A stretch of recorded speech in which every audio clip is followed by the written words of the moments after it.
संसार में सबसे बड़ा झूठ तुम्हारी वाणी है और सबसे बड़ा सच तुम्हारा मौन। तुम शब्दों से दीवारें खड़ी करते हो, लेकिन तुम्हारा शरीर उन दीवारों में झरोखे बना देता है जिसे तुम बॉडी लैंग्वेज कहते हो। मैं उसे आत्मा की गवाही कहता हूं। तुम्हें लगता है कि तुम अपनी जुबान से बात करते हो, नहीं। जुबान तो एक गुलाम है, एक मैकेनिज्म है। इसे समाज ने कहा है, इसे मां बाप ने अपनी धारणाओं के संस्कार दिए हैं, इसे स्कूल ने उद्धार के शब्द थमा दिए हैं। तुम्हारी जुबान वही बोलती है जो सभ्य है, जो बाजार में बिक सके, जो सही होने का झूठा दावा कर सके। तुम्हारी जुबान 24 घंटे झूठ बोल रही है। लेकिन ये शरीर अब भी जंगली है। ये अभी भी प्रकृति के उस आदिम स्रोत से जुड़ा है जहां पाखंड पैदा नहीं हुआ। शरीर बुद्धू नहीं है, शरीर झूठ बोलना नहीं जानता। जब तुम कहते हो मैं तुमसे प्रेम करता हूं, तुम्हारी जुबान एक बासी कहानी सुना रही होती है, लेकिन तुम्हारी आंखें, तुम्हारे हाथ, तुम्हारे पैर कुछ और ही सत्य उद्घाटित कर रहे होते हैं। जिसे दुनिया डार्क साइकोलॉजी कहती है, वह और कुछ नहीं, बस तुम्हारे भीतर छिपे उस अचेतन को पढ़ने की कला है, उस नग्न सत्य को पकड़ना जिसे तुमने शब्दों की चादर के नीचे बड़ी चतुराई से दबा दिया है। आज हम उन इशारों की बात करेंगे जहां तुम्हारी आत्मा तुम्हारे शरीर के झरोखों से बाहर झांकती है, जहां शब्द हार जाते हैं और सत्य निर्वस्त्र खड़ा होता है। याद रहे, मैं तुम्हें कोई तरकीब नहीं सिखा रहा हूं, मैं तुम्हें जागरूकता की ओर ले जा रहा हूं, क्योंकि प्रेम को शब्दों की बैसाखियों की जरूरत नहीं होती। उसकी अपनी एक मूक दिव्य भाषा होती है। कभी अपने पैरों को गौर से देखा है? नहीं। तुम तो बस चेहरे को रंगने में, मुखौटे सजाने में व्यस्त हो।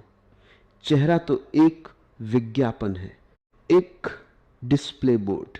असली घटना तो कहीं और घट रही है। मनोविज्ञान में एक बहुत गहरी बात है। शरीर का वह हिस्सा जो मस्तिष्क अहंकार के केंद्र से सबसे दूर है, वही सबसे ज्यादा ईमानदार है, और वे हैं तुम्हारे पैर। तुम्हारा अहंकार चेहरे को नियंत्रित करना जानता है। तुम भीतर से जल रहे हो, फिर भी चेहरे पर एक प्लास्टिक की मुस्कान ला सकते हो। तुम घृणा से भरे हो, फिर भी आंखों में एक कृत्रिम चमक पैदा कर सकते हो। लेकिन तुम्हारे पैर, उन्हें सभ्यता ने अभी तक पूरी तरह गुलाम नहीं बनाया है। वे अब भी तुम्हारे प्राणों की विद्युत ऊर्जा से संचालित हैं। अगर कोई तुम्हारे सामने बैठा है और प्रेम की गंगा बहा रहा है, तो उसकी बातों में मत उलझना, वे सम्मोहक हो सकती हैं। नीचे देखो, उसके पैरों की दिशा क्या है। अगर उसके पैर तुम्हारी तरफ हैं, तो उसकी पूरी ऊर्जा तुम्हारी ओर बह रही है, वह तुम्हारे साथ होने को राजी। लेकिन अगर उसके पैर दरवाजे की तरफ मूझे हैं, तो समझ लेना कि पक्षी उड़ने को तैयार है। वह वहां सिर्फ शरीर से बैठा है, उसका मन जा चुका है। उसका अचेतन चिल्लाकर कह रहा है, बस बहुत हुआ, अब भागना है। आंखें केवल दृश्य देखने के लिए नहीं हैं, आंखें तो झरोखे हैं तुम्हारे भीतर के विराट शून्य को झांकने के लिए। जब तुम किसी ऐसी चीज को देखते हो जिसे तुम सच में प्रेम करते हो, चाहे वह एक खिला हुआ गुलाब हो या वह व्यक्ति जिसके पास आकर तुम्हारा हृदय नाचता हो, तुम्हारी आंखों की पुतलियां फैल जाती हैं, वे बड़ी हो जाती हैं। क्यों? क्योंकि मन चाहता है कि उस सौंदर्य को पूरा पी जाए। यह गहरी जैविक और आध्यात्मिक प्यास है। अगर कोई कहता है कि उसे तुमसे अनन्य प्रेम है, लेकिन उसकी आंखें सिकुजी हुई हैं, वे छोटी और पथरीली हैं, तो समझ लेना कि वहां प्रेम नहीं, केवल गणित है। वहां सौदा है, कोई संगीत नहीं है। और फिर वह 3 सेकंड का रहस्य। अगर दो अजनबियों की नजरें मिले और 3 सेकंड की सीमा लांघ जाए, तो समझो कि ऊर्जा का आदान प्रदान शुरू हो गया। या तो वहां युद्ध होगा या प्रेम। अगर वह देखकर अपनी नजरें धीरे से नीचे झुका ले, तो वह समर्पण है। वह कह रहा है कि मैं तुम्हारे अस्तित्व के आगे नतमस्तक हूं, लेकिन अगर वह नजरें चुराकर किनारे की ओर देखने लगे तो वह ऊब है, अरुचि है। वह तुम्हारे पास तो है पर तुम्हारे साथ नहीं है। मनुष्य के भीतर एक बहुत ही अद्भुत दर्पण छिपा है जिसे मनोविज्ञान मिररिंग कहता है। मैं उसे प्रेम की प्रतिध्वनि कहता हूं। जब दो प्रेमी मौन में साथ बैठते हैं तो धीरे धीरे उनके शरीर एक लय में आने लगते हैं। अगर एक अपना हाथ गाल पर रखता है तो दूसरा भी अनजाने में वही करने लगेगा। यह कोई योजनाबद्ध नाटक नहीं है। यह इस बात का प्रमाण है कि अब दो शरीर अलग अलग नहीं रहे, एक ही लहर दोनों में उठ रही है।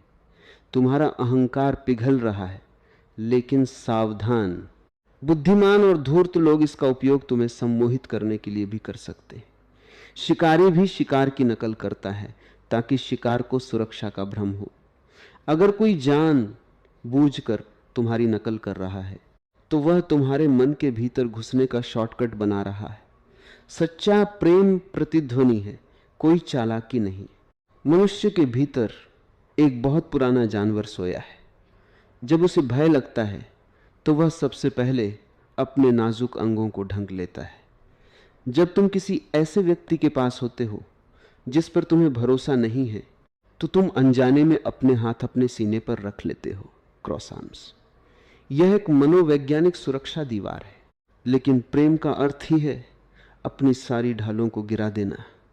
अगर कोई तुम्हारे पास बैठा है और वह अपनी गर्दन को एक तरफ झुकाता है तो यह समर्पण का सबसे सुंदर इशारा है। गर्दन की वह नस जीवन की सबसे नाजुक जगह है। अगर कोई अपनी गर्दन तुम्हारे सामने अनारक्षित छोड़ देता है तो उसका अचेतन कह रहा है, मुझे तुम पर भरोसा है, मैं तुम्हारे सामने निहत्था होने को तैयार हूं। जहां कवच है वहां केवल सुरक्षा का डर है।